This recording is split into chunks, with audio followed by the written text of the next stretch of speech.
Bien, pues sean todos bienvenidos en esta mañana, todavía de este domingo 12 de marzo de 2023. El Señor los bendiga a todos, les damos la más cordial bienvenida y también a todos aquellos que nos están recibiendo vía el internet, por las redes, los canales como el YouTube, Facebook, me parece que es donde está transmitiéndose. Le damos la más cordial bienvenida también a aquellos que nos reciben en el vecino país del norte. Dios los bendiga a todos, hermanos. Recientemente estuvimos con ustedes compartiendo la palabra y nos gozamos mucho de poder estar nuevamente. Pero también aquí en la República Mexicana también nos reciben en varias congregaciones hermanas que hoy sintonizan esta señal para estar recibiendo el estudio en Puebla. Dios los bendiga a todos, hermanos, en Puebla y en todas aquellas congregaciones que son muchos nombres, son muchos grupos también. Y también sabemos que hay personas que nos están recibiendo en sus hogares en este día, que por no poder estar en este lugar presentes, por la distancia o porque no hay un lugar de reunión, también deciden reunirse y recibir la palabra. Como decíamos ahorita en el canto, donde 2 o 3 en su nombre estén, allí está Él, porque Él lo ha prometido. Hoy quiero compartir con los presentes un estudio sobre el Salmo capítulo 19, y lo he titulado Los cielos cuentan la gloria de Dios, pero realmente el tema es muy amplio del Salmo capítulo 19. Es un salmo que nos lleva a una parte muy importante de cómo Dios se revela para con nosotros. Vamos a darle lectura a este salmo, por favor. Salmo capítulo 19. Voy a leerlo íntegramente y después vamos a orar, a pedir a Dios que nos ayude. Salmo 19, versículo 1. Dice la palabra de Dios: los cielos cuentan la gloria de Dios y el firmamento anuncia la obra de sus manos. Un día emite palabra a otro día y una noche a otra noche declara sabiduría. No hay lenguaje ni palabras, ni es oída su voz. Por toda la tierra salió su voz y hasta el extremo del mundo sus palabras. En ellos puso tabernáculo para el sol, y éste, como esposo que sale de su tálamo, se alegra cual gigante para correr el camino. De un extremo de los cielos es su salida, y su curso hasta el término de ellos, y nada hay que se esconda de su calor. La ley de Jehová es perfecta, que convierte el alma. El testimonio de Jehová es fiel, que hace sabio al sencillo. Los mandamientos de Jehová son rectos, que alegran el corazón. El precepto de Jehová es puro, que alumbra los ojos. El temor de Jehová es limpio, que permanece para siempre. Los juicios de Jehová son verdad, todos justos. Deseables son más que el oro, y más que mucho oro afinado, y dulces más que la miel, y que la que destila del panal. Tu siervo es además amonestado con ellos. En guardarlos hay grande galardón. ¿Quién podrá entender sus propios errores? Líbrame de los que me son ocultos. Preserva también a tu siervo de las soberbias, que no se enseñoreen de mí. Entonces seré íntegro y estaré limpio de gran rebelión. Sean gratos los dichos de mi boca y la meditación de mi corazón delante de ti, oh Jehová, roca mía y redentor mío. Amén. Vamos a dar gracias a Dios y a pedir su ayuda. Padre, hoy necesitamos el pan espiritual que tú nos puedes dar solamente. Hoy necesitamos esa bendición que viene de lo alto, Señor, que no es dada por los hombres, pero que sí es para los hombres. El pan que necesita nuestra alma, Señor. La bendición de entenderte y conocerte cada día. Hoy háblanos, por favor. Ministranos a través de todo lo que este salmo nos está queriendo hablar y permítenos ser redarguidos, enseñados, exhortados, Señor, guiados por la senda de justicia que has trazado y que a través de ella podamos tener un conocimiento claro y pleno de ti. Por favor, háblanos y te pido, ayúdame, por favor, a transmitir esta palabra tal como tú quieres que sea hecho. En el nombre de Jesucristo. Amén. Amén. Este es un salmo muy didáctico porque nos enseña dos cosas muy importantes. Nos enseña la revelación general y la revelación especial de Dios. Son las formas en cómo Dios se manifiesta a los hombres. Si Dios creó el mundo y Dios nos creó a nosotros, no se pudo haber dejado sin huella, tuvo que haber dejado algo para que podamos seguirle la pista y para que podamos de una manera poderlo localizar y entender. Vamos a ver en unas diapositivas qué es primeramente la primera parte de este salmo, los versículos del 1 hasta el versículo 6, contiene lo que conocemos como la revelación general de Dios. ¿Qué es la revelación general de Dios? Bueno, es la manera en que Dios se muestra a todo ser humano. Pero el hombre en su estado de pecado ha confundido a la revelación con el Creador, otorgándole a la naturaleza atributos de la deidad. ¿Sí? O sea, ¿qué es la revelación general? Quiere decir la revelación que todos los seres humanos tenemos desde que salimos y vemos que el sol sale. Alguien se habrá preguntado, bueno, ¿y cómo es que el sol está allí? ¿Fue por casualidad? ¿Será que de repente ocurrió una explosión y salió el sol? Y está además, hoy que sabemos que está a una distancia tal que sus rayos calientan la tierra y una parte de los rayos rebotan y también calientan la atmósfera, pero además hay un escudo que impide que los rayos que nos pueden dañar nos dañen y nos destruyan. Y además, a esa distancia que está ese astro llamado Sol, está exactamente colocada ni 100 kilómetros más ni 100 menos, de forma que pueda dar vida a todas las plantas verdes que tenemos aquí. ¿Casualidad? ¿Azar? Un hombre decía que la probabilidad de que el universo, con toda la complejidad que tiene, se hubiese creado, sería la misma que poner en un bote 100 millones de letras y luego hacer una explosión y después que las letras cayeran a la tierra, empezar a ver cómo están ordenadas y que saliera una novela de Shakespeare o de algún gran dramaturgo. Esa es la posibilidad. Hacemos una explosión de millones de letras y que todas caigan ordenadas, todas tienen sentido, todas llevan puntos, comas, todas llevan espacios, todas llevan párrafos y queda una obra perfecta. Y créame que el universo es mucho más complejo que cualquier obra escrita por cualquier ser humano. Es la posibilidad. Entonces, esa revelación general es la forma en cómo Dios se muestra a todo hombre. Y por eso dice el versículo 1, los cielos cuentan la gloria de Dios y el firmamento anuncia la obra de sus manos. Si no hubiese Biblia, si no hubiese más que únicamente los cielos y todo lo que en ellos está creado, o si usted ha visto alguna vez cómo es un insecto, si alguna vez ha visto en un microscopio o por lo menos con una lupa, hasta con un teléfono celular, con una cámara, haciendo una toma de muy de cerca, una macro, ¿verdad? Como se llama, y usted ve la estructura que tienen los insectos, la forma de su caparazón, la forma de sus patas, sus antenas, sus ojos. ¿Casualidad? ¿Se crearon solos? ¿Evolucionaron? Porque hoy parece que estamos involucionando, ¿verdad? Hoy los seres humanos ya no quieren ser humanos, ya quieren ser animales.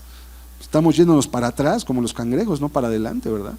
Algo tuvo que haber puesto ahí. Toda causa tiene un efecto.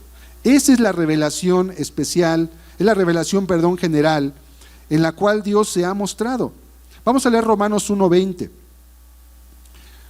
Y este salmo es muy didáctico porque nos muestra esta revelación. Dice la Escritura, porque las cosas invisibles de Él, su eterno poder y deidad, se hacen claramente visibles desde la creación del mundo, siendo entendidas, ¿por qué? Por medio de las cosas hechas, de modo que no tienen excusa. Si alguien dijera, es que yo nunca me dijeron de la Biblia, yo jamás, nadie me explicó que había un Dios y que, dice, tenías los cielos, tenías, como dice aquí, las cosas invisibles de Él, su eterno poder y deidad, se hacen visibles, ¿cómo? Desde la creación del mundo, y son entendidas a través de las cosas hechas. Entonces, esta es la revelación general de Dios, ¿sí? Vamos a volver a la presentación, por favor.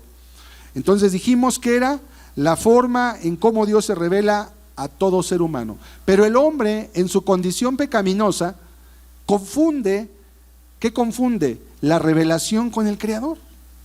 Y entonces dice frases como: es que la madre naturaleza hizo esto. ¿Han oído esto? Miren, es que la sabiduría de la naturaleza ha hecho que los caballitos de mar, ¿verdad? Es la única especie donde el macho es el que da luz prácticamente, el que lleva los huevos más bien, ¿verdad? Es algo increíble, la sabiduría de la naturaleza. Y además hace que los castores, sin tener guías, sin tener estudios de ingeniería ni arquitectura, crean presas perfectas, que aún los hombres se valen de ellas, para retener presas y lugares que los hombres solo con máquinas pueden hacer. Y estos animalitos solo con sus dientes y con la sabiduría que les dio la naturaleza, crean presas increíbles. Exactamente, el hombre en su estado de pecado confunde la revelación con el Creador. Vamos a seguir leyendo.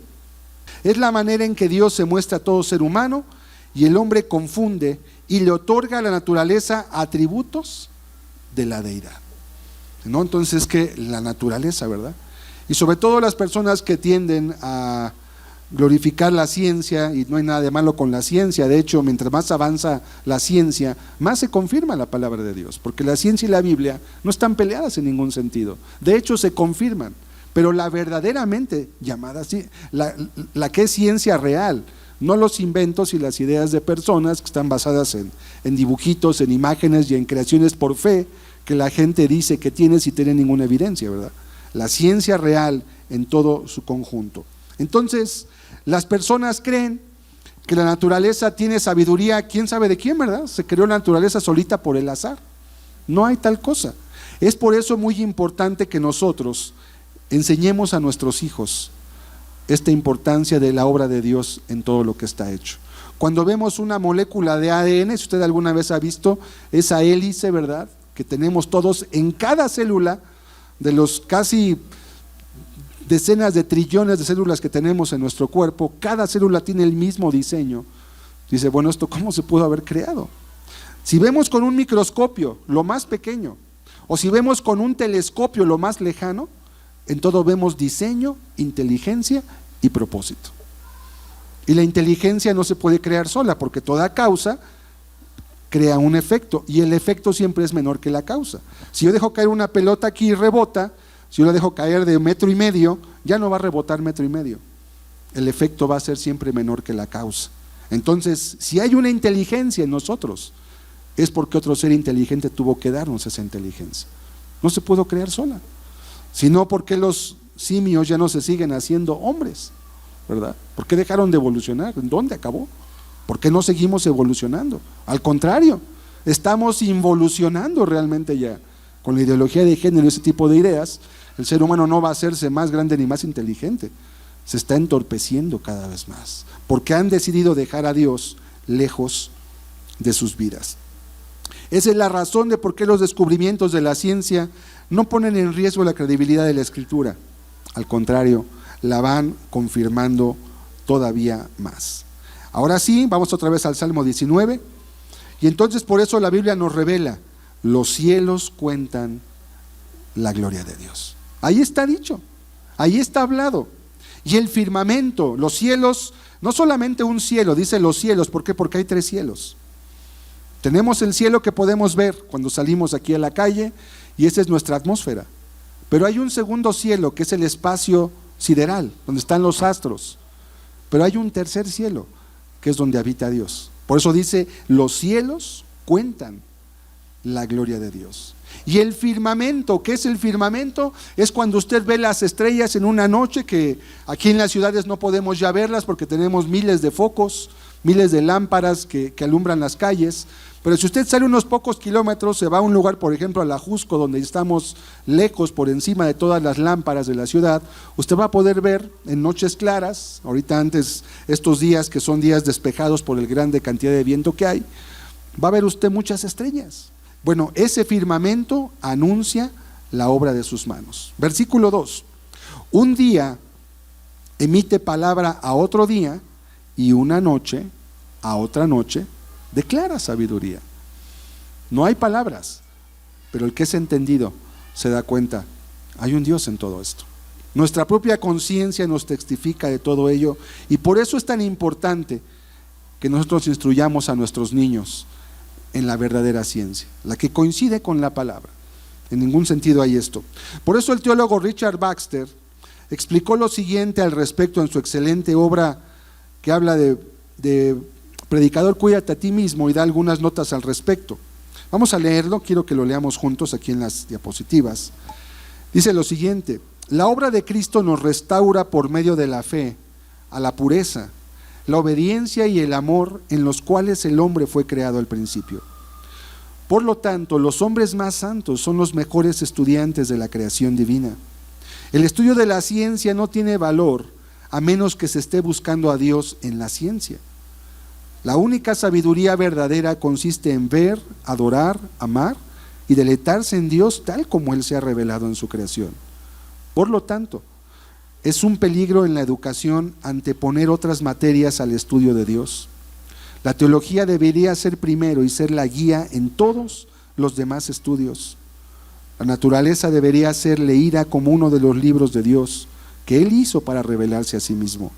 El libro de Job y los Salmos nos enseñan que la ciencia y la teología están más íntimamente relacionadas de lo que muchos piensan. Es el objetivo. Las grandes universidades que hoy pues son conocidas por sus grandes costos, ¿verdad? Harvard, Yale, Cambridge, Oxford, menciona las más grandes, las más importantes del mundo, fueron creadas por personas cristianas y fueron creadas con la función de instruir personas que iban a predicar a otras naciones. La función de las universidades fue formar misioneros y fue instruirlos en toda la ciencia, pero guiadas por el conocimiento de Dios. O sea, la teología debería ser la ciencia rectora de todas las demás ciencias, porque si no se pierde el propósito. ¿Para qué soy médico? ¿Para ganar dinero o para salvar vidas? Si uno se hace médico para ganar dinero, pues pone una clínica de abortos, ¿verdad? Y ganas mucho dinero, pero ¿qué? Perdiste el sentido de aún el mismo juramento hipocrático, que era salvar la vida en cualquier instancia, en todo momento, con lo que tengas a tu alcance. Y los médicos que hacen eso rompen ese juramento y pierden la idea claramente de lo que debería ser su ciencia, y entonces la corrompen en pos de ganar y traer ganancias a través de medios ilícitos, matando y haciendo daño a los seres humanos. Todas las ciencias deben estar guiadas por eso. Si estudias administración, ¿para qué? ¿Para hacerte rico? Si estudias la materia que tú quieras, la ciencia, la profesión que te guste, si no tiene principios morales que la rijan, si no tiene principios de meta que lo puedan llevar para tener una senda, se corrompen. Y en lugar de salir personas sabias para bendecir a otros, salen personas sabias pero para hacer lo malo, para dañar, para robar, para hacer daño, para no buscar el beneficio de los demás, sino para buscar el propio, aún pasando por encima de los demás. Qué importante es que tus hijos, que nuestros hijos, tengan principios y conozcan a Dios antes que cualquier otra ciencia. Porque el conocimiento de Dios, dice la Escritura, que el principio de la sabiduría es el temor de Dios. Y si una persona no teme a Dios, aunque tenga títulos, aunque tenga ciencia y conocimiento, su vida va a ser una calamidad para toda la humanidad, como ha pasado con muchas personas que tienen conocimiento, pero para hacer lo malo. Versículo 3 del Salmo 19, dice este texto: no hay lenguaje, ni palabras, ni es oída su voz. Tú ves los cielos, pues no hay ninguna voz, ¿verdad? No hay ninguna palabra, pero te está hablando esto. Dios creó todo esto. Y los niños rápidamente entienden eso cuando tú se los ministras. Por eso es importante que tomes tú el papel de la educación en tus hijos y no se lo dejes al Estado. No se lo dejes a personas que a veces no sabes cómo fueron formadas, qué valores tengan, qué metas tengan en su vida. Los maestros no solamente enseñan ciencia, también enseñan a través de sus vidas sus valores y su forma de vivir. Y eso también lo transmiten a los niños. Es importante que tú lo hagas. No hay voz, dice la Escritura, ni lenguaje ni palabras. Verso 4, pero por toda la tierra salió su voz. Pareciera una contradicción. Primero dice que no hay voz y luego dice que por toda la tierra salió su voz. ¿Por qué?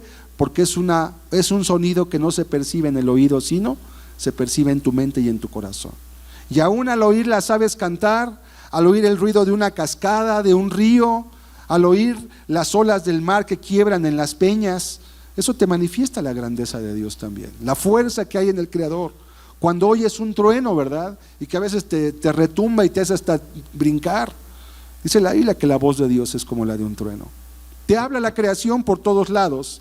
Y si tú quieres saber más al respecto, lee el libro de Job. Y lee cómo Dios le pregunta a Job cada una de las cosas que él hizo. Y le empieza a cuestionar: a ver, tú que dices que me conoces, dime, ¿sabes dónde las águilas ponen sus nidos?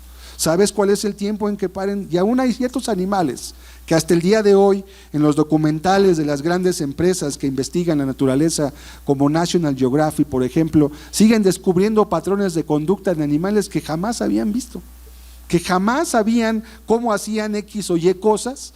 ¿Por qué? Porque siguen descubriendo todavía parte de la sabiduría, dicen, de la naturaleza. Es Dios que todo lo puso en un orden perfecto. Y también tu vida y la mía son puestas en ese orden para que podamos conocerlo y servirlo. Y cuando tú ves la creación, solamente estás viendo una pincelada del Creador. Si tú ves una obra muy hermosa, una pintura, no se compara conocer la pintura que conocer al pintor. Una cosa es ver lo que él plasma con sus manos y otra cosa es hablar con él, conocerlo y saber qué pensaba, qué tenía en su mente cuando pintó y cómo pintó. Es igual, no te conformes con la creación solamente, es necesario conocerlo a él, porque en él está esa fuente de sabiduría. Verso 4: por toda la tierra salió su voz y hasta el extremo del mundo sus palabras. En ellos puso tabernáculo para el sol, como diciendo que toda la tierra es el tabernáculo del sol. ¿Por qué? Porque toda la tierra la ilumina el sol tarde o temprano en algún día. Verso 5: y este, como esposo que sale de su tálamo, se alegra cual gigante para correr el camino. Cristo es el esposo. La naturaleza del hombre debería ser la esposa, y la unión de ambos, el matrimonio. Y la mejor manera de reconciliar a dos familias es un matrimonio entre ellas.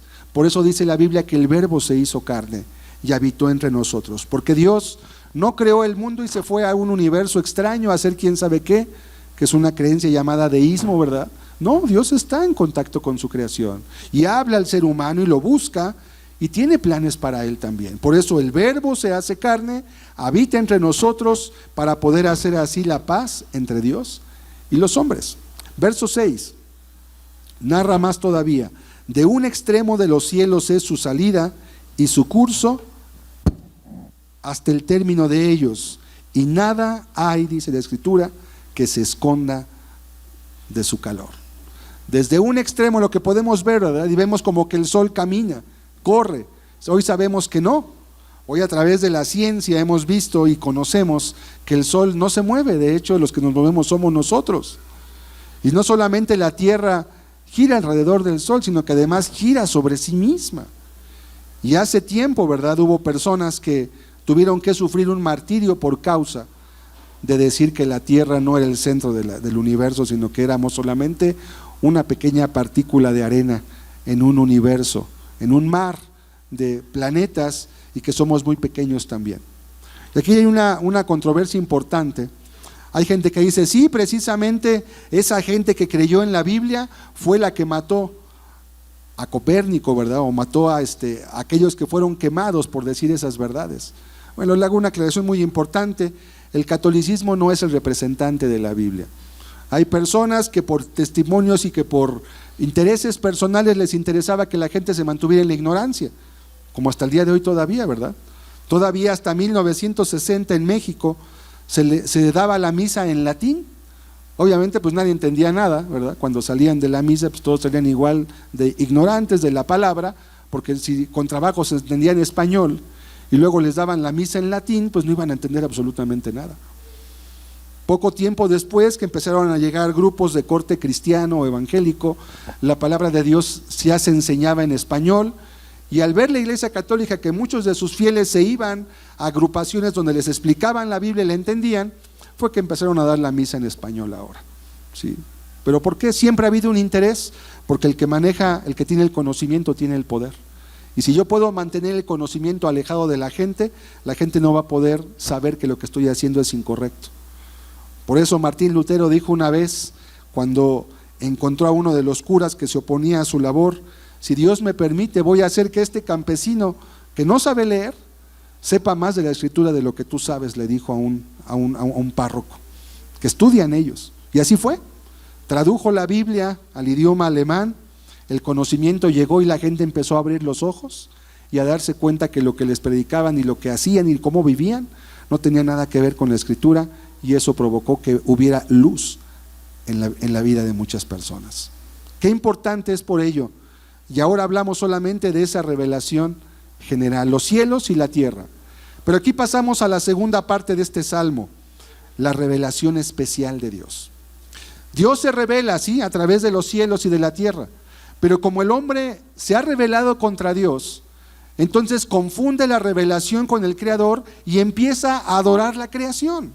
Y así tenemos entonces culturas que adoran el sol, que adoran la lluvia, que adoran el trigo, que adoran el maíz, que adoran la tierra, y le ponen nombres, ¿verdad? ¿Por qué? Porque no tienen claridad y están confundiendo la revelación con el revelador. Entonces Dios lo que hace ahora es dar una revelación especial, ya no en general. Ahora va a dar algo en particular. Vamos a leer qué es la revelación especial de Dios. La revelación especial de Dios es aquella en que Dios se revela a sí mismo a través de los canales certificados.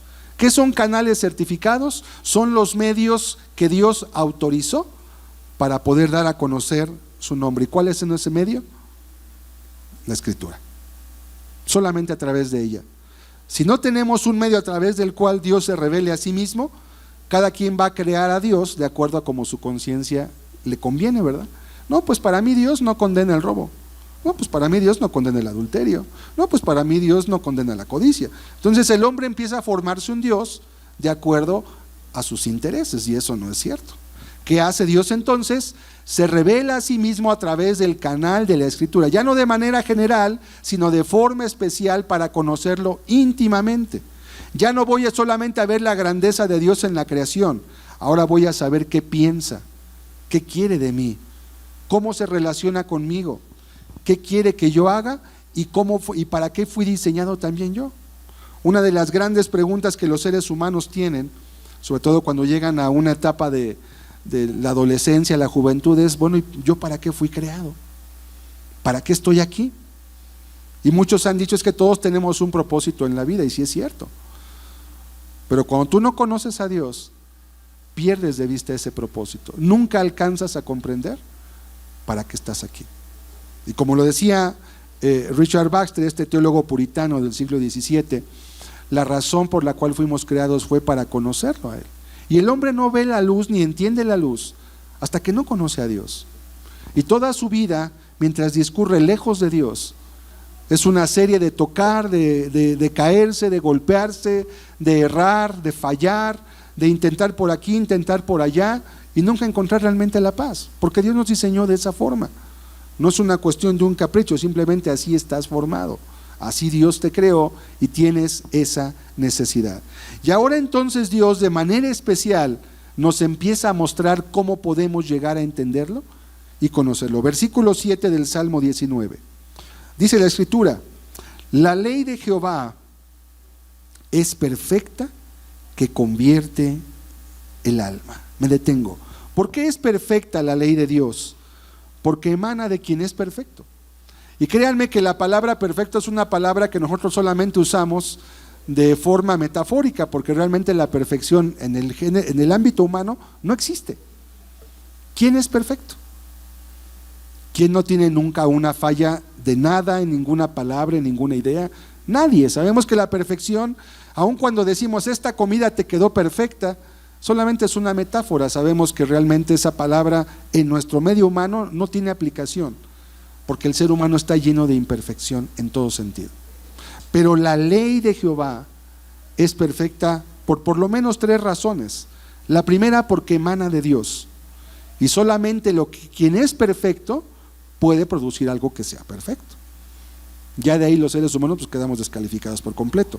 En segundo lugar, porque no es mejorable. Nadie ha mejorado, y no me refiero solamente a la ley de Moisés, a los 10 mandamientos, pero aún esos 10 mandamientos hasta el día de hoy no han sido mejorados. A veces decimos que la constitución de muchos países está basada en la constitución de Estados Unidos, pero ¿sabía usted que la constitución norteamericana está basada en la Biblia? porque los padres fundadores de ese país la fundaron sobre los principios morales de la palabra de Dios. En los aspectos de economía, en los aspectos de administración aún, que ahí meten ya algunas cosas de ellos, ¿verdad? Y meten política. Pero los principios morales todos emanan de ahí. Y además la ley de Jehová es perfecta por la tercera razón, la más importante, porque convierte el alma del ser humano. Solamente cuando el hombre tiene contacto con la ley de Dios y la guarda, es cuando puede haber un cambio en su corazón. Todo lo demás que haga de alguna forma y que intente por sí mismo llegar a tener un cambio sin la palabra de Dios es un intento fútil. Los alcohólicos anónimos, por ejemplo, te lo comento porque yo prediqué mucho tiempo, años prediqué con alcohólicos anónimos, no de manera continua, de manera salteada, pero eran personas que sí dejaban el alcohol a costa de agarrar la marihuana, el cigarro, la cocaína, o a veces todas juntas. Y a veces de todo modo ni el alcohol dejaban tampoco, solamente juraban, se guardaban, se reprimían a sí mismos, pero realmente nunca había un cambio en su mente. La palabra arrepentimiento que está en la Biblia es la palabra metanoeo, que es un cambio, ¿verdad? Un cambio de la manera de pensar, una transformación, pero no de tu cuerpo. No una metamorfosis como la que ocurre de la oruga a la mariposa que se forma. Es una metanoeo, un cambio en tu mente, en tu manera de pensar. Y solamente la ley de Jehová es tan perfecta que puede transformar tu manera de pensar y que te puedes convertir al entender que todo lo que te dice y te pide es justo y es correcto. Por eso dice, la ley de Jehová es perfecta que convierte el alma. Y todos los intentos, aún aquellos de alcohólicos que llegan al cuarto paso, que es cuando tienen que tomar ya las decisiones duras, ¿verdad? De pedir perdón, de dejar, de tirar, de quebrar. Muchos pasan de ahí, pero después agarran otro vicio. Entonces realmente solamente cambiaron de pecado. Cambiaron del alcoholismo a otro pecado diferente y van a otra, o sea, van a neuróticos anónimos. Y nunca salen realmente, es un ciclo viciado, porque en el hombre no hay salida para el hombre. Solamente la ley de Jehová es perfecta y puede convertir alma. Y te lo puedo atestiguar porque yo he visto y he mirado las vidas de cientos de personas que han sido transformadas a través de la administración. Y no solamente la exposición de las palabras, es la obra del Espíritu en el corazón del ser humano. Pero aquí estamos en la revelación especial. Hay una tercera revelación que hoy no vamos a poder mirar, que es la revelación particular, cómo el Espíritu obra en el corazón del hombre. Eso lo dejaremos para otra ocasión. Siguiente parte del versículo 7. El testimonio de Jehová es fiel, que hace sabio al sencillo.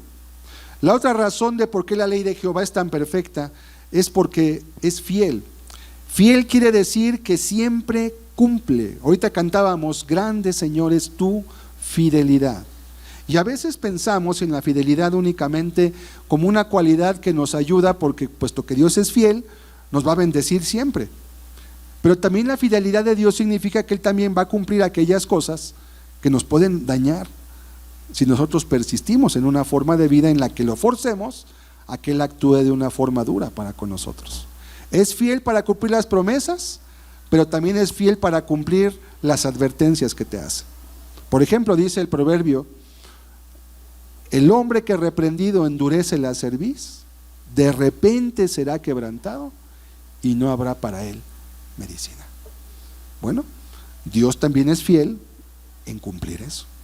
Y si una persona que ya es reprendida, exhortada, invitada, convencida, se le muestra por todos los medios que debe volverse a Dios, arrepentirse, dejar su pecado, cambiar su manera de vivir, y no lo hace, dice la Biblia, de repente será quebrantado. Y se va a cumplir. ¿Por qué? Porque el testimonio de Jehová es fiel. Entonces es muy importante esta parte. Apenas en la semana predicaba del Salmo 23 y leíamos la primera parte del Salmo que dice, Jehová es mi pastor, nada me faltará. Les digo, sí, entonces decían, amén. Les digo, tampoco te van a faltar penas, no te van a faltar pruebas, no te van a faltar situaciones adversas, nada te va a faltar.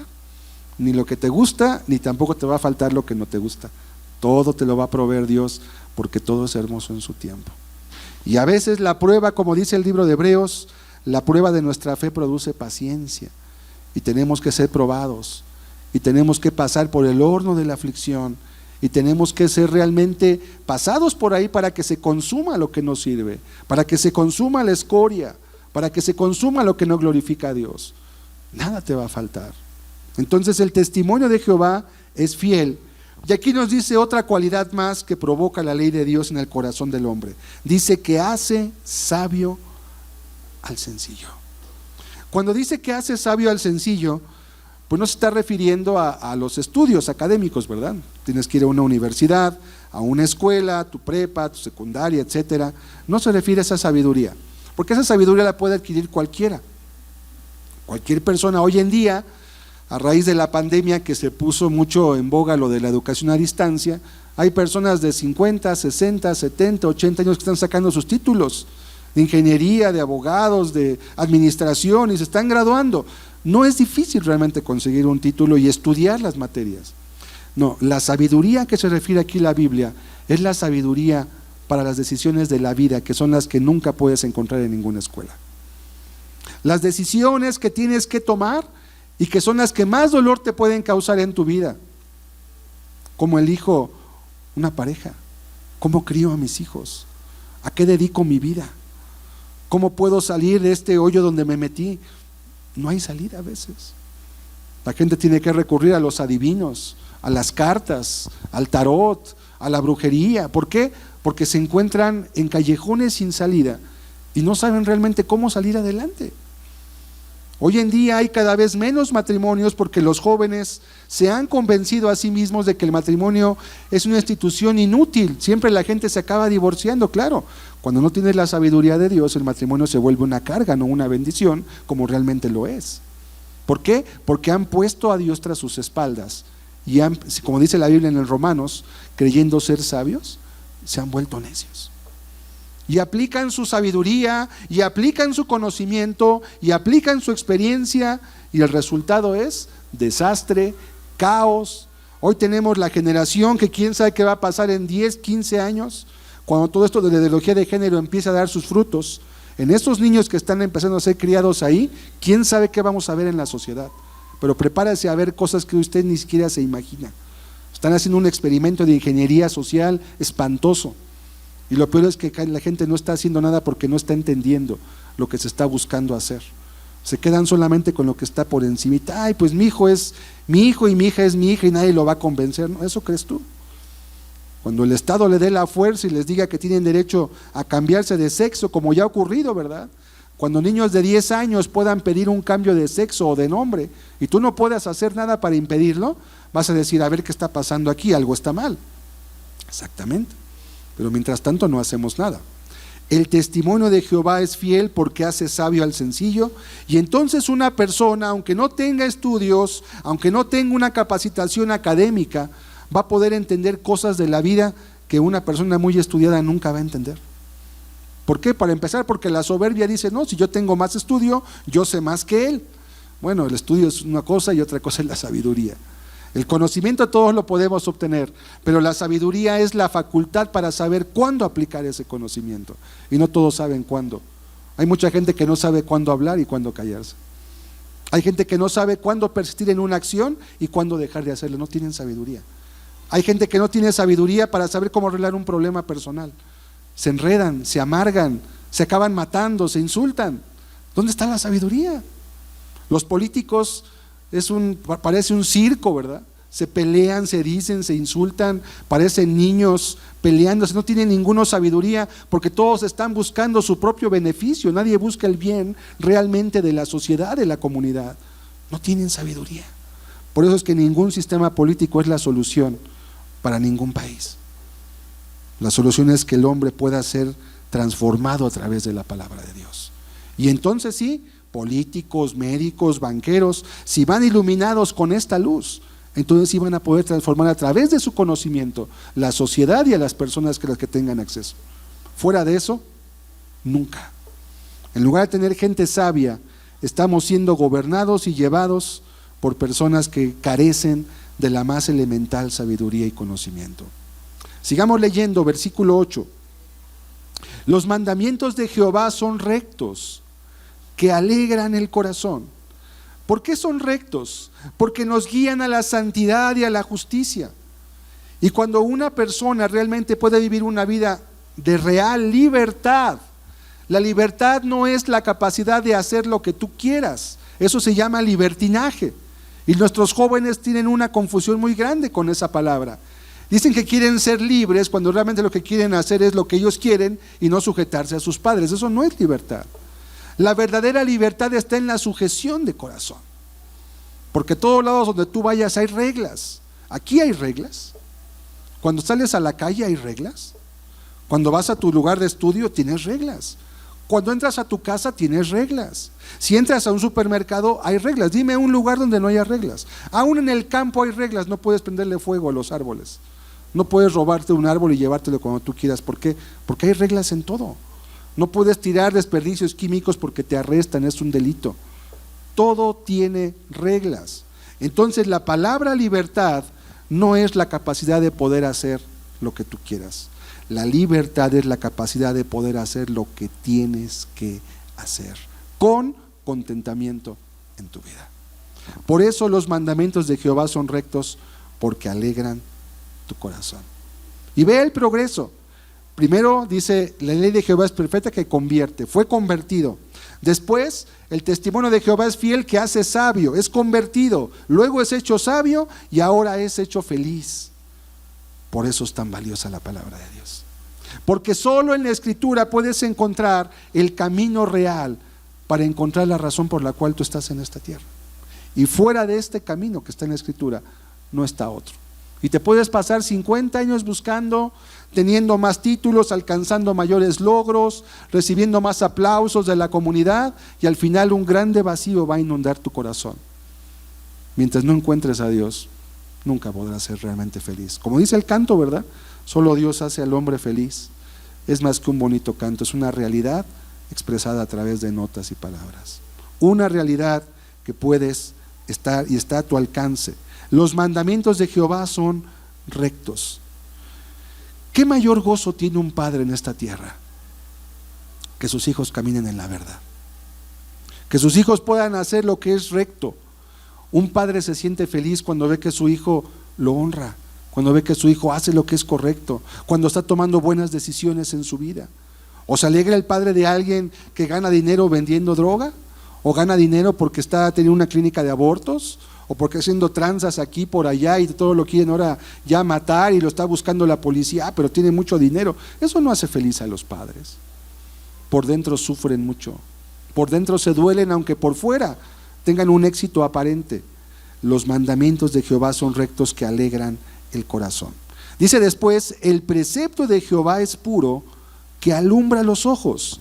Otra cualidad más, creo que ya es la quinta o sexta, ya perdí el número, que hace el mandamiento de Dios es que alumbra los ojos porque es puro. Puro quiere decir sin nada más de lo que es. No hay doble intención, no hay doble propósito, es uno solo, y por eso alumbra. ¿Qué quiere decir alumbrar? Alumbrar quiere decir que te otorga la facultad de poder ver a dónde vas. Cuando tú caminas en una noche sin luna, en un campo, en la calle, donde sea, te es indispensable poder ver si no hay una coladera destapada, si no hay un trozo de una basura ahí que te puedes caer y pegarte, si no hay una piedra con la que puedas tropezarte y caerte. Necesitas luz. El testimonio de Jehová, el precepto de Jehová es puro, porque alumbra, dice la Escritura, los ojos. Alumbra los ojos. Vamos a leer Juan 8:12. Fíjese cómo dice la Escritura. Otra vez Jesús les habló diciendo: yo soy la luz del mundo. El que me sigue no andará en tinieblas, sino que tendrá la luz de la vida. Nadie en la historia se ha atrevido a expresar las palabras que Jesús expresó. ¿Sabía usted esto? Por eso cuando enviaron a hombres a apresar a Jesús, no lo trajeron y le preguntaron a aquellos: ¿dónde está? Nos mandamos que lo apresaran. ¿Sabe cuál fue su respuesta a esos alguaciles? Nunca hombre alguno ha hablado como este hombre. No lo trajeron. Los líderes religiosos te dicen que te van a guiar a la luz, te dicen que te van a enseñar cómo puedes ver la luz, Te dicen que te van a llegar al punto de la iluminación, ¿verdad? Como las religiones hindús, que te prometen llevarte a los estados elevados de conciencia, pero ninguno se ha atrevido a decir, yo soy la luz, porque está diciendo que es Dios. Si Él es la luz, entonces todo el que no lo tiene a Él, ¿en qué está? En tinieblas. De una declaración borró todas las religiones. Yo soy la luz, todos los demás te van a enseñar, si es que te enseñan bien, te van a enseñar quizás a venir a mí, y la mayoría no te van a enseñar eso. Te van a enseñar a ir a otros canales diferentes. Yo soy la luz del mundo. No el que te enseña la luz, yo soy la luz. Si no me tienes a mí, tu vida está en tinieblas, es lo que está diciendo el Señor. Si yo no estoy en tu vida, vas a estar cometiendo errores porque vas a andar como una persona que está en su casa con las luces apagadas, y haz la prueba cualquier día. Entra a tu casa, no prendas la luz e intenta hacer lo que haces siempre sin absolutamente nada de luz. Te garantizo golpes, chichones o cortadas. Te vas a golpear. ¿Por qué?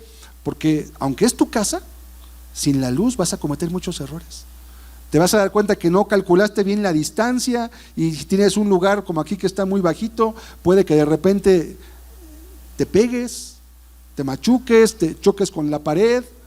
Haz la prueba, no podemos vivir sin la luz. Él es la luz del mundo. ¿Y qué dice? El que me sigue, el que anda tras qué, mis preceptos, mis palabras, mi ejemplo, no andará en tinieblas. Por implicación, todo el que no lo sigue, ¿en qué está? En tinieblas. Mi querido amigo, si tú no estás siguiendo a Jesucristo, si tú no estás guardando su palabra, yo te lo digo hoy, porque lo dice la palabra, tú estás viviendo en tinieblas. ¿Y cómo lo puedes tú entender? Dice, sino que tendrá la luz de la vida. ¿Sabes en qué te das cuenta? En que no hay certeza para juzgar, para tomar decisiones, para alejarte de lo incorrecto. Y Dios te dice, aléjate, muévete. Apenas veíamos casos de personas que fueron bien criadas, ¿verdad? Jóvenes, pero luego toman malas decisiones. ¿Y sabes por qué? Por las malas compañías. Y Dios te dice en 1 Corintios 15:33, las malas compañías corrompen las buenas costumbres. Aléjate de las malas compañías. Pero ¿qué es una mala compañía? ¿Verdad? Si para ti malo es solamente el que mata, y ese no mata, entonces bueno, es una manera muy pobre de juzgar el carácter de una persona. Te vas a confundir, vas a cometer un error, vas a tomar una mala decisión y te vas a enredar. Cuando vas manejando y ves un agujero, un bache, ¿verdad? Te es vital poderlo ver antes para apartarte, girar el volante o cambiarte el carril desde antes, ¿verdad? Para que no caigas ahí. Necesitas las luces que van enfrente de tu automóvil, y sin esas luces te arriesgas a muchas cosas. Caer en un bache, pasarte un tope de repente y volarte la suspensión, un amortiguador, una llanta. Es elemental la luz. No puedes hacer nada sin ello. Si no ves lo que tienes delante, vas a cometer muchos errores en tu vida. Salmo 119, versículo 105. Por eso la palabra de Dios nos dice, lámpara es a mis pies tu palabra y lumbrera mi camino. ¿Qué es una lámpara? Todos lo conocemos, aún los celulares hoy tienen lámparas. Antes usaban mucho las lámparas de mano, ¿verdad? Y cuando llevamos jóvenes a los retiros, a lugares que están alejados de la civilización, usualmente les pedimos, lleven lámparas para que puedan salir en la noche. Si hay que ir al baño o hay que hacer alguna actividad, no se vayan a caer, lleven lámpara.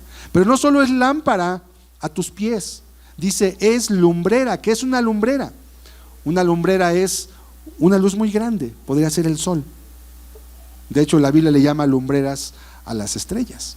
La lumbrera del día y la lumbrera de la noche, dice la Escritura.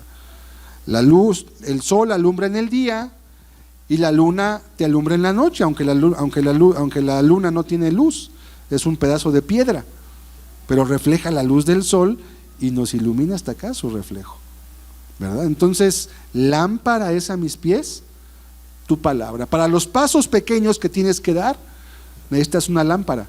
Pero para las decisiones a largo plazo requieres una lumbrera que te permita ver hacia adelante, porque nadie vive su vida solamente para hoy, ¿verdad? Todos estamos planeando para el futuro. Si un día quieres tener hijos, pues te vas a planear, me tengo que casar, tengo que ahorrar. Si un día quieres irte de vacaciones a un lado, tienes que planear tus días, tu trabajo, pedir tus vacaciones, ahorrar un poquito. Todos planeamos siempre algo a futuro, algunos a un futuro corto, a un futuro medio o a un futuro lejano.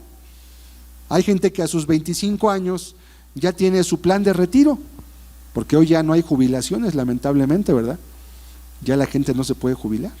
Si trabajaste después de 1997 en el sistema de gobierno, ya no hay forma en cómo te puedas, en los sistemas de trabajo, perdón, ya no te puedes jubilar. Entonces, ¿qué hacen los jóvenes hoy?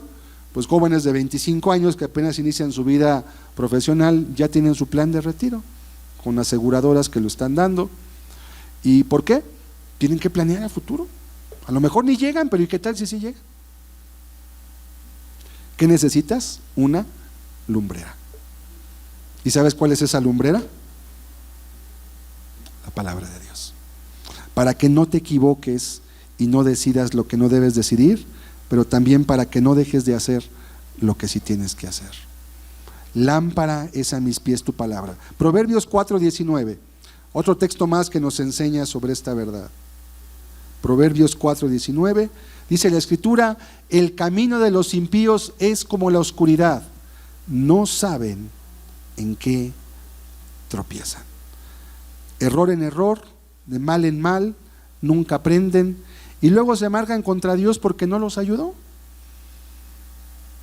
Una vez una persona que me tocó atender después de una predicación me decía muy enojada: es que ¿dónde estaba Dios cuando yo lo necesité? Es que cuando yo tenía más necesidad, yo pedí, no me ayudó y no estuvo ahí como usted decía.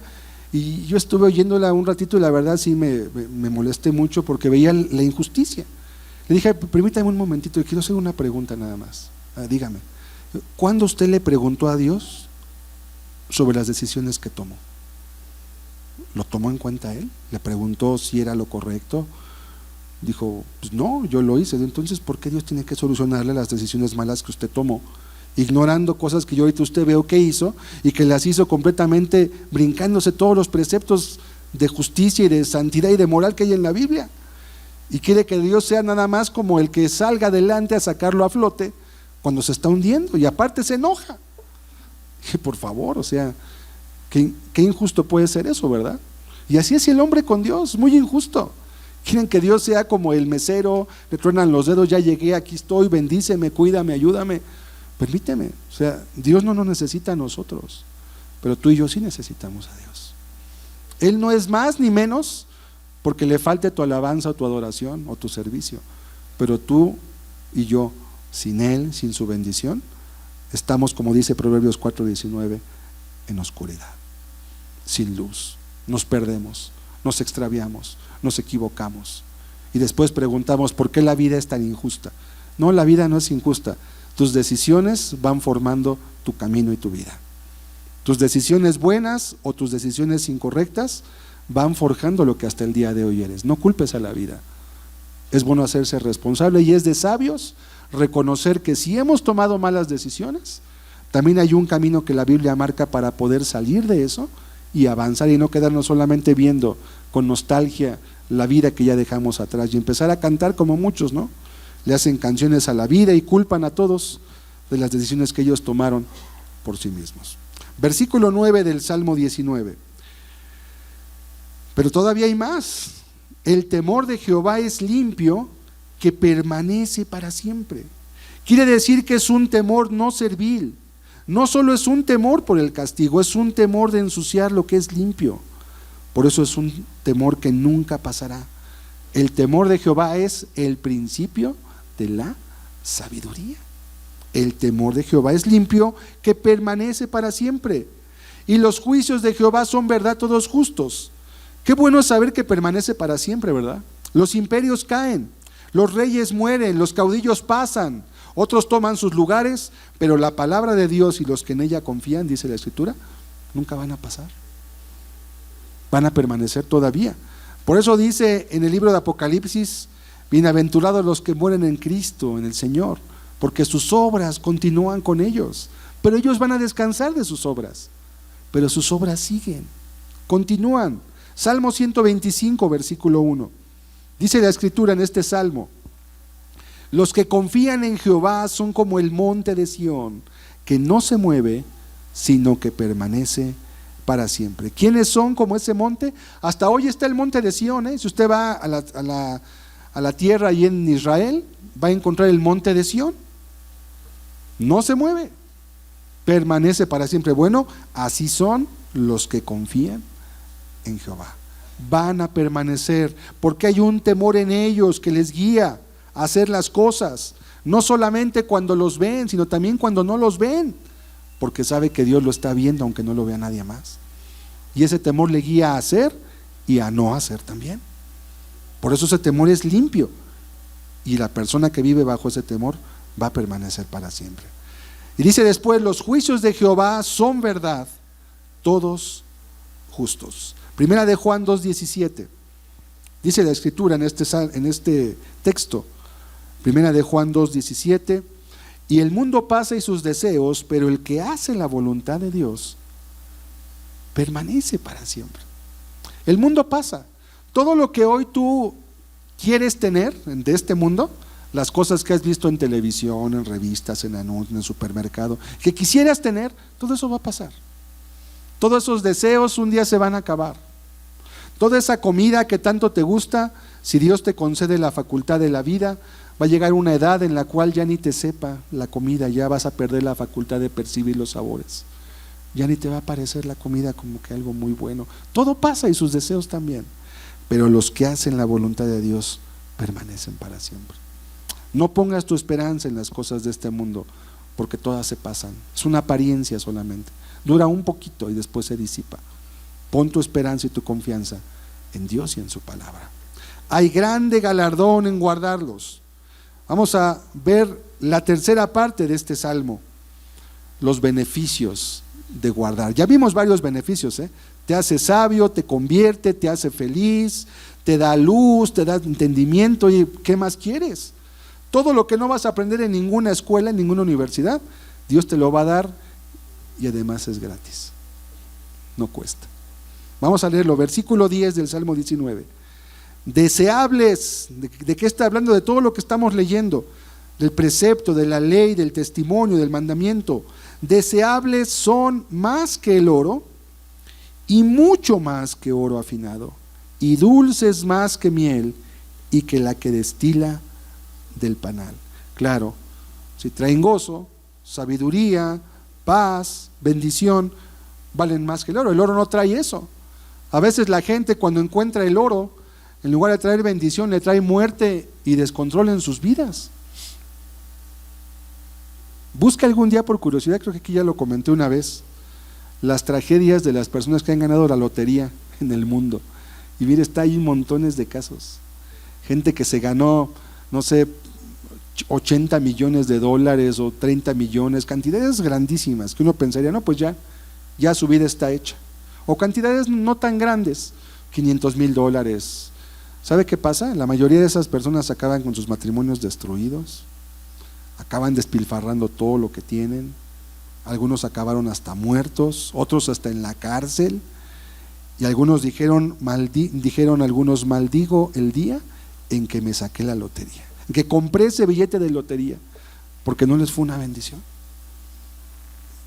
Pero los mandamientos de Dios son mucho más deseables que el oro, porque no viene aparejado con todas esas situaciones que ocurren ahí. Y dulces además más que la miel. El oro difícilmente lo vas a poder tener, ¿eh? Está difícil, es muy caro, y en este mundo la gente mata por el oro, matan por el dinero. No importa qué pasa, no les importan nexos familiares, no les importa nada. Para obtener eso, pasan por encima de quien sea, porque no hay el temor de Dios, ignorando que ese oro en el cielo solamente va a servir para que lo pisen los justos, nada más para eso. Pero son más deseables que el oro estos. Si algo en esta tierra te es atractivo de quererlo tener, lo que Dios te está ofreciendo este día es mucho más valioso y está a tu alcance. Lo puedes obtener. Si no lo obtienes, es porque tú no lo quieres solamente. Pero Dios te dice, aquí está a tu alcance, tú lo tienes cerca de ti, dulces más que la miel. En la cultura judía, cuando a los niños se les enseñaba el estudio de la escritura, se les ponía en tablas de madera la escritura de los mandamientos de Dios, no solo los 10 mandamientos, y esas tablas de madera se les ponía, estaban impregnadas con miel. Entonces en la antigüedad se escribía con estilógrafos, con estilos que eran unas pequeñas plumitas, pueden ser de metal. Ellos tenían que ir como recalcando todos los mandamientos con un estilo que se les daba de madera, y lo pasaban y al final les decían, limpien su estilo. ¿Y cómo lo hacían? Con la boca. Entonces la miel que estaba impregnada en las letras de los mandamientos se impregnaba en la punta de la pequeña plumita, y cuando la tomaban, pues les sabía muy rico, ¿verdad? Era miel. Decía, así es la palabra de Dios al que la tiene y la guarda, le es dulce como la miel. Y era una enseñanza que se quedaba en la mente de los niños. La palabra de Dios es dulce como la miel, es una bendición. Y qué deliciosa es la miel, ¿verdad? El único alimento que tenemos que nunca caduca, creado por la madre naturaleza, la sabiduría de la madre naturaleza, dirán muchos. Versículo 11: tu siervo es además amonestado con ellos, en guardarlos hay grande galardón. Ahora David, que es quien escribe este salmo, empieza a hablar de las bondades de lo que ha traído para su vida. Soy amonestado, ¿para qué? Para no recibir un daño. Soy amonestado para que no reciba una consecuencia. Como dice el proverbio, el avisado ve venir el mal y se aparta, se esconde. Pero los simples pasan y reciben el daño. Oye, no te juntes con esas personas. Yo sé con quién juntarme. Tú no vas a dirigir mi vida.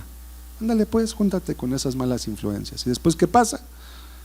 Te acaban llevando a sus maneras de pensar, de ser, de vivir, porque no oíste la amonestación.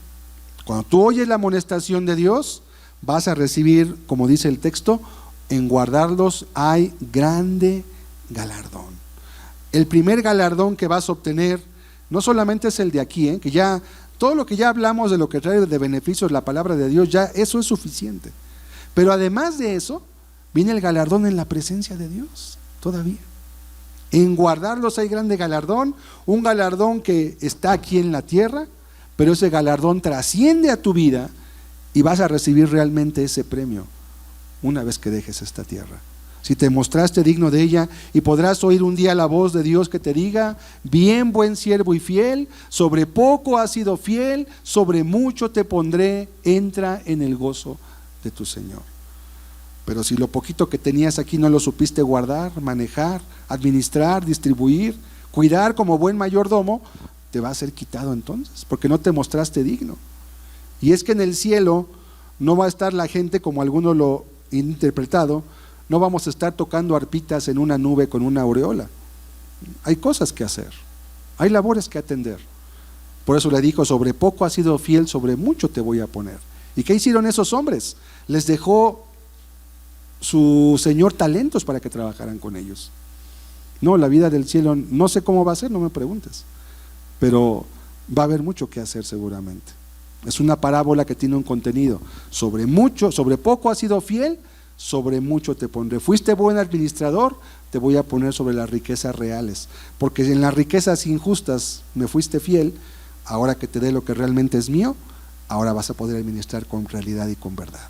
Por eso dice el salmista: en guardarlos hay grande galardón, porque aquí vas a ser librado de muchas cosas, porque vas a recibir la bendición de Dios, pero al final Dios todavía va a bendecir tu vida. Y no solamente eso, si tú vives de esta forma y le enseñas a tus hijos todo esto, vas a poder empezar a levantar una generación de gente piadosa, que es lo que más necesita este mundo. No necesitamos más ingenieros, políticos menos, eso ocupamos menos. No necesitamos más gente sabia, necesitamos gente que tenga temor de Dios y que tenga la sabiduría para vivir la vida. Eso es lo que necesitamos.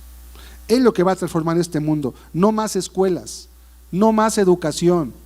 Solamente la gente refina su pecado y aprende a ocultarlo y a maquillarlo mejor, porque no hay cambio en sus corazones. Versículo 12. ¿Quién podrá entender sus propios errores? Líbrame de los que me son ocultos. El conocimiento más difícil de obtener, aún concuerdan en eso los principales filósofos, es el conocimiento de ti mismo. Poderte conocer a ti mismo para evitar tus errores. Por eso dice el salmista, ¿quién podrá entender sus propios errores? ¿Quién? ¿Quién tendrá la sabiduría para poder corregirse a sí mismo? Y por eso él dice después, líbrame de los que me son ocultos. ¿Le ha pasado que hay personas que creen que están bien y que todos están mal?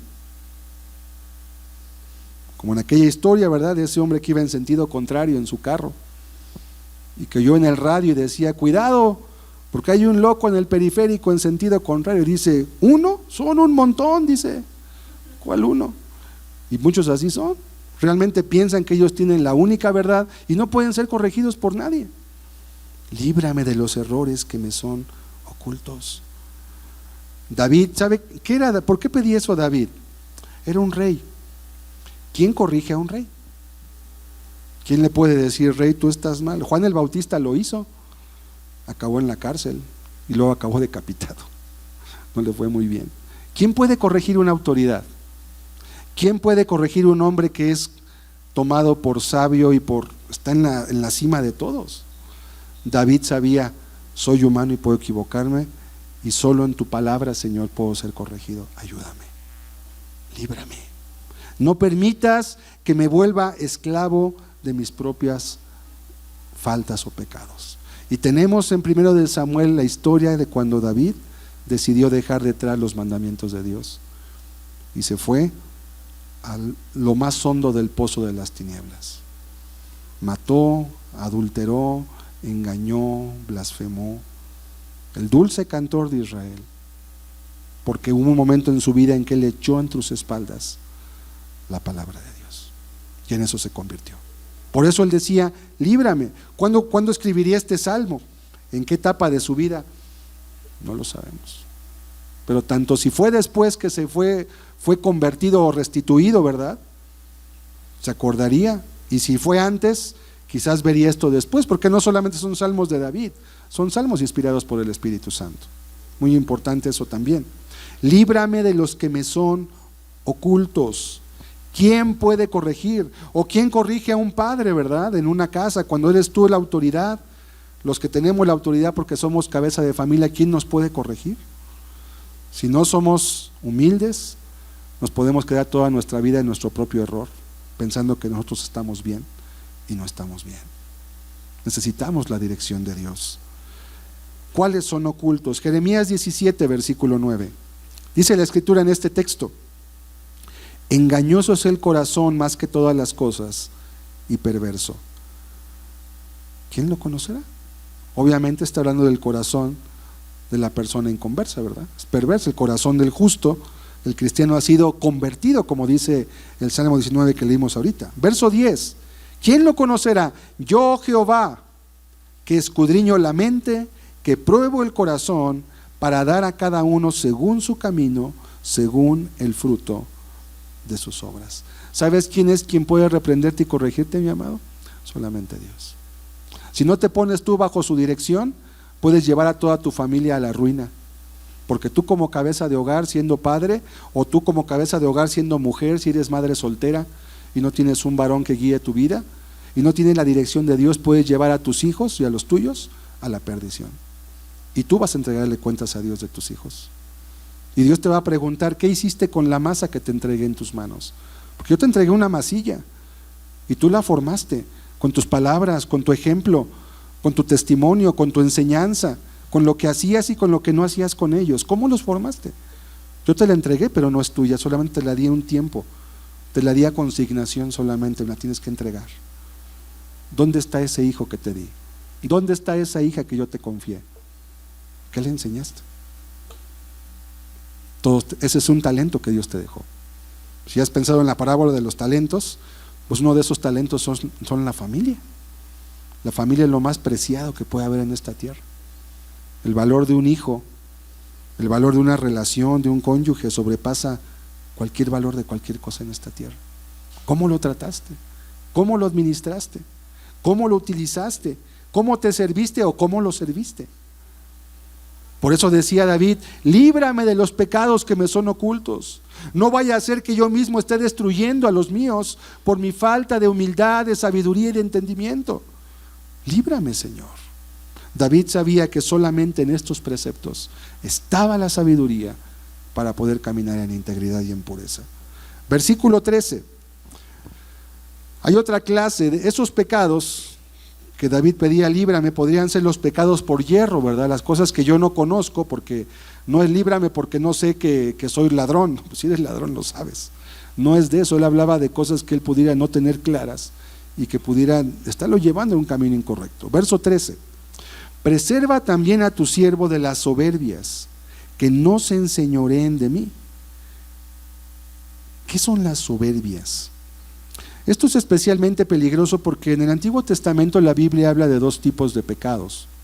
Los pecados por hierro, se le llamaba aquellos pecados en que una persona cometía una falta sin la intención de quererla hacer realmente, pero como todo era falta, ¿no? Es como si usted se cruza el semáforo y no se fijó que estaba en rojo y realmente no tenía la intención de cruzárselo, pero no se fijó, fue un descuido. Si te ve el tránsito te va a parar y te va a decir: a ver, pues usted se pasó la luz roja, y dirás: pues sí me la pasé, pero no me la quería pasar. Ok, pues aquí está su multa, ¿no? No juzgo su intención, juzgo su hecho. Ya él sabrá si él te quiere dar otra oportunidad, si te perdona, te deja ir. Ya es a juicio del oficial, del policía. Él tiene en su mano la autoridad. Entonces, ¿cometiste un pecado? Pues sí, los demás te vieron que te cruzaste la luz roja, pero en tu corazón tu intención no era cruzarte la luz roja. Entonces, en los hechos sí cometiste una falta, pero delante de Dios tú no hiciste una falta porque tú no tenías la intención de hacerlo. Eso sería lo que sería un pecado por hierro. Pero hay otro tipo de pecados que la Biblia le llama los pecados con soberbia.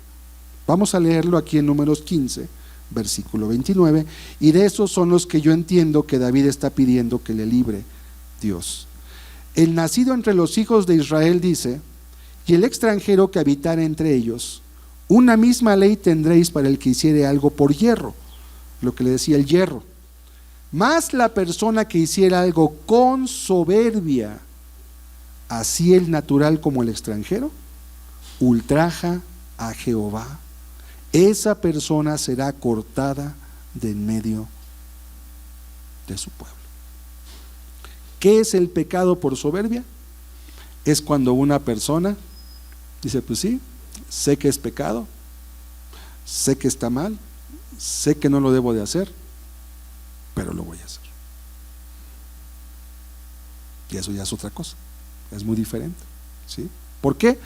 Porque ya está una voluntad vendida. Es lo que dice Romanos 7: tu voluntad ya está vendida al pecado. Tú ya te hiciste siervo. Sí es cierto, Dios te puede perdonar tu pecado, pero estás ignorando que puedes caer en una esclavitud. Y muchos abusan de la gracia de Dios, entendiendo que porque Dios te puede perdonar, porque es misericordioso, te va a perdonar, pero tú no estás viendo la consecuencia que va a dejar en tu mente, en tu corazón, esos pecados que tú estás cometiendo. El pecado esclaviza. El pecado esclaviza, embrutece, insensibiliza, endurece el corazón también, ciega, engaña y te acaba destruyendo.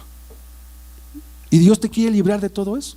Por eso David decía: líbrame de las soberbias, líbrame de que yo pueda hacer algo que no sea por hierro, sino que sea porque ya decida, tal como David lo hizo después. Mi amado, por eso necesitas y por eso necesitamos la palabra de Dios. Porque aún David, con toda la sabiduría que tuvo y el conocimiento que tenía, un día decidió poner a su lado ese conocimiento pensando que ya se lo sabía, y mira, se fue hasta abajo. Se fue hasta abajo. Se fue hasta lo más hondo. Debemos tener cuidado del pecado eventual, de la caída. Cuando realmente estás luchando y por alguna razón caes en una falta, pero estás luchando, no querías, caíste, fuiste débil, está bien, te puedes levantar, pero ten cuidado cuando ya no luchas, cuando ya más bien cedes. A veces ya ni tentado eres, sino que tú buscas porque estás ya esclavizado. Ten cuidado, porque entonces eso ya habla de un corazón que ya está completamente en tinieblas. ya no hay luz. Ya no estás viendo el agujero, te estás yendo a Él. Ya no estás viendo el precipicio, estás caminando hacia Él.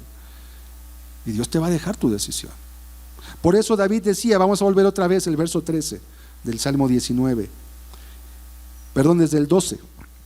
¿Quién podrá entender sus propios errores? Líbrame de los que me son ocultos. David está reconociendo que aún la acumulación de todo este conocimiento tan hermoso no es suficiente. Necesitas la gracia del Espíritu en tu vida, para que esto puedas aplicarlo en tu corazón y en tu vida. Verso 13, preserva también a tu siervo de las soberbias, que no se enseñoreen de mí. Entonces dice, entonces ¿cuándo? Cuando haya esta condición en mi vida, cuando guarde todo lo que acabo de escribir, cuando entienda que tú eres el Creador, el Todopoderoso, que me debo a ti, que esta vida que tengo no es mía, es prestada por un tiempo nada más, porque he de dar cuenta de lo que hice cuando estaba en el cuerpo, sea bueno o sea malo. Cuando entienda que tu ley es la que puede guiarme, bendecirme, convertirme, hacerme feliz, darme paz, darme luz, presérvame de la soberbia. Que aún teniendo todo ese conocimiento, diga, pues sí, ya entendí qué es lo mejor, qué es lo que me conviene, qué es de Dios, pero yo quiero ver hacia el otro lado. Ahí no se puede hacer nada. Entonces dice al final de este versículo, seré íntegro.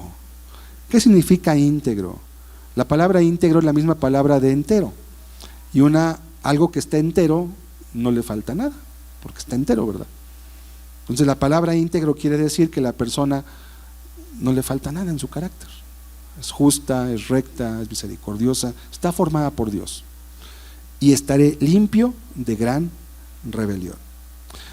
Verso 14, por último concluimos, y concluye el Salmo de esta forma tan hermosa, como un anhelo profundo de agradar a Dios, con una santidad que va más allá del pensamiento del hombre. Sean gratos los dichos de mi boca y la meditación de mi corazón delante de ti. No dice delante de los demás, delante de ti. ¿Sabes por qué? Porque antes que tengamos la palabra en nuestra boca, Él ya sabe lo que vamos a decir. Porque cuando vamos a hablar algo, Dios no solamente sabe lo que vamos a decir, también sabe por qué lo vamos a decir. Porque Él sabe que lo que vamos a decir es realmente honesto o no es honesto. Porque Él sabe si lo que estamos cantando es del corazón o no es del corazón. Porque Él sabe que lo que estamos haciendo realmente lo hacemos porque lo queremos a Él o porque solo queremos los beneficios que Él nos puede dar. Por eso dice, sean gratos los dichos de mi boca y la meditación de mi corazón delante de ti. No quiero que los hombres me pongan palomita. No quiero que los hombres me digan, qué buen cristiano eres, qué buena persona. No, quiero que tú me califiques, Señor, delante de ti. El anhelo de David era un anhelo de santidad que iba más allá de lo que los hombres pueden ver. Muchos se conforman con estar bien delante de los hombres. Pues ya con que me aplaudan, me digan hermano y me acepten, ya estoy yo feliz. Pues que me estás mirando muy abajo. No, pregúntale a Dios si Él es el que te acepta. Por eso de que acepta a Cristo, no. Cristo tiene que aceptarte a ti. ¿Cómo que tú aceptas a Cristo? Él tiene que aceptarte a ti. Sean gratos los dichos de mi boca. Créeme que si en tu corazón está el temor de Dios, nunca vas a decir todo lo que piensas, pero siempre vas a pensar todo lo que digas. Porque vas a tener cuidado de que tu boca puede herir, puede lastimar, puede dañar, puede generar un mal ambiente, puede hacer muchas cosas. Sean gratos los dichos de mi boca y la meditación de mi corazón. ¿Sabes qué es la meditación del corazón? Es como el anhelo de tu vida. Lo que tú anhelas, ¿qué es lo que tú anhelas realmente? Hasta podría preguntarte, siendo muy quisquilloso, ¿por qué estás aquí el día de hoy? ¿Estás porque es costumbre? ¿Porque es domingo? ¿Porque es la hora de la reunión? ¿O estás porque quieres buscar realmente a Dios? Yo no lo sé, pero Él sí lo sabe. ¿Estás aquí realmente porque te agrada estar aprendiendo de la palabra? ¿O ya estás pensando en el fútbol, en la comida, en lo que voy a hacer mañana? ¿Está tu mente realmente aquí? ¿O solamente está tu cuerpo aquí? Esa es la meditación del corazón. Y David pedía que él quería vivir una vida realmente entregada y plena delante de Él. No solamente que los demás lo aprobaran porque además él siendo rey, ¿quién lo iba a desaprobar? Todos lo iban a aplaudir, como hacen con los poderosos, ¿verdad? A los poderosos todos se les inclinan, todos les hacen caravanas, todos los aplauden, aunque digan cosas sin sentido, les aplauden, ¿verdad? ¿Por qué? Pues porque son los que te van a dar un beneficio. Pero Dios no lo podemos engañar. Él sabe todo antes. ¿Qué sentido hay en fingir algo que Él ya sabe que no es honesto? Si sabes que es así, entonces tienes que convertirte a Dios. Tienes que buscar a Dios. Tienes que pedirle su ayuda. No solamente venir aquí. Qué bueno que vengas, no me lo malinterpretes. Qué bueno que estés, sigue viniendo, pero no te conformes nada más con eso. No digas, ya cumplí, porque ya vine, ya cumplí para toda la semana. No, todos los días necesitas a Dios. Todos los días necesitas esta palabra, esta dirección, esta meditación, este entendimiento. Y así todo lo que hagas en tu ámbito de trabajo, en tu relación con la gente, va a estar enmarcado en este temor, y tus decisiones y tu vida van a ser totalmente diferentes. Eso es como Dios transforma el corazón del hombre. El temor de Jehová. Sean gratos los dichos de mi boca y la meditación de mi corazón delante de ti, oh Jehová, roca mía y redentor mío. Y bien podríamos decir, aunque no está en la escritura, amén. Que sea como una oración, que sea como una petición donde tú sabes cuál es tu necesidad, tú sabes si necesitas ser convertido, tú sabes si necesitas ser transformado por la palabra de Dios, tú sabes si necesitas arrepentirte, abandonar tus pecados o reforzar el caminar que ya has estado llevando también, sea cual sea tu caso. Pero que no sigas viviendo de una forma que creas que Él no sabe lo que ya eres, porque entonces nos engañamos a nosotros mismos y no podemos perseverar ni mejorar en nada. Y lo peor es que vamos a dejar esa enseñanza a nuestros hijos después de nosotros. Y si algo a un padre nos puede doler, es ver sufrir a nuestros hijos. No queremos por lo menos que pasen lo que nosotros ya pasamos. Pues dales entonces lo que tus padres no te dieron a ti. Dales el conocimiento de Dios. Entrénate, enséñate, enséñalos y hazlos que ellos tengan una aspiración de vida mucho mejor que la que tú tuviste al poder tener esto. Cerremos nuestros ojos, por favor. Meditemos un momento en este hermoso salmo. Los cielos cuentan la gloria de Dios. El firmamento anuncia la obra de sus manos. Un día emite palabra a otro día, una noche a otra noche declara sabiduría. No hay palabras, ni es oída su voz, pero con todo su voz sale por todo el mundo. La ley de Jehová es perfecta, que convierte el alma. El testimonio de Jehová es fiel, que hace sabio al sencillo, no lo olvides. El precepto de Jehová es puro, porque alumbra los ojos. En guardarlos, dice la Biblia, hay grande galardón. El temor de Jehová es limpio, que permanece para siempre, y además son deseables más que el oro, y mucho más que el oro afinado, y más dulces que la miel y que la que destila del panal. Que el Señor te pueda dar la sabiduría y nos pueda ayudar a entender a todos, porque todos necesitamos de esto para poder caminar de la manera que debemos.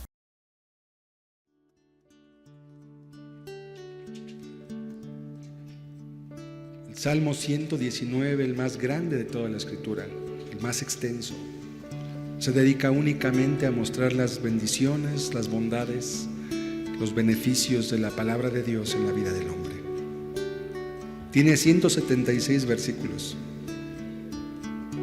y además está colocado casi exactamente a la mitad de la Biblia, como si fuera la columna vertebral, como que de ese salmo y lo que está escrito en él depende todo lo demás que está antes y después.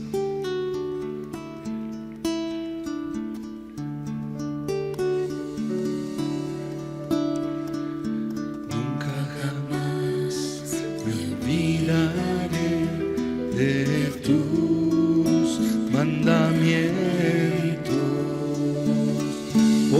con ellos me has traído vida. Lámpara es a mis pies tu palabra, y lumbrera mi camino. Yo no me apartaré.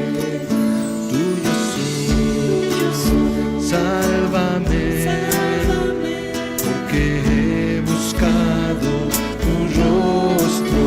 Tuyo soy, sálvame, yo te obedeceré. Por eso el salmista explicaba esto: nunca jamás olvidaré de tus mandamientos, que con ellos me has traído vida.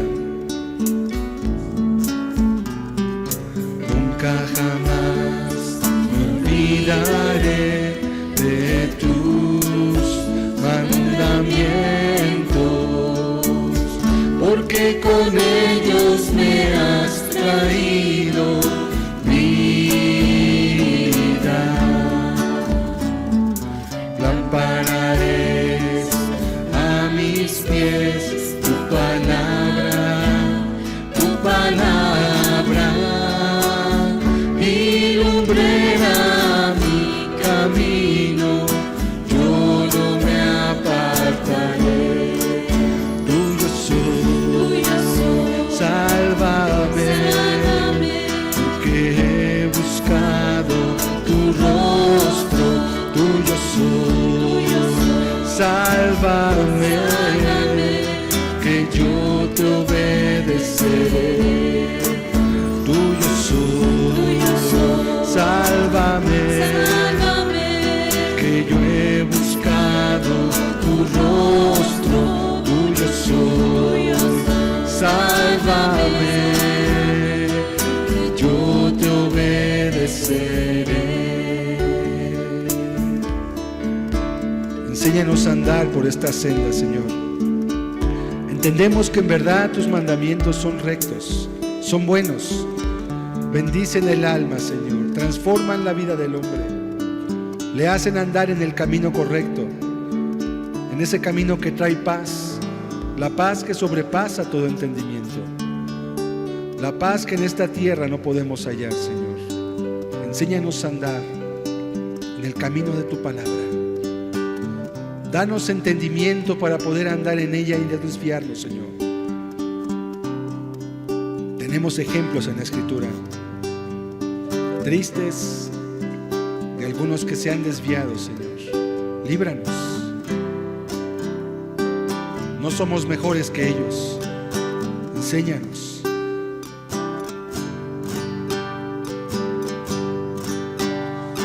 Enséñame, oh Jehová, el camino de tu palabra, y dame tu entendimiento a seguir siempre tu ley. Enséñame, oh Jehová, justicia, el camino de tu justicia, dame tu entendimiento a seguir siempre tu ley. Vivifica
Enséñanos a andar en esta senda, en este camino, y permítenos caminarla, Señor, hasta el final de nuestros días, mi Dios.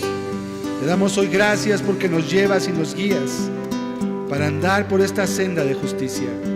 Caminos que el hombre no conoce, que solo están en tu palabra. Tú nos muestras en este día y podemos ver que en verdad son excelentes, valiosos más que el oro, Señor, más dulces que la miel que destila del panal, pues que traen tanta bendición y beneficio en la vida del hombre. Gracias, Padre, en el nombre de Jesús.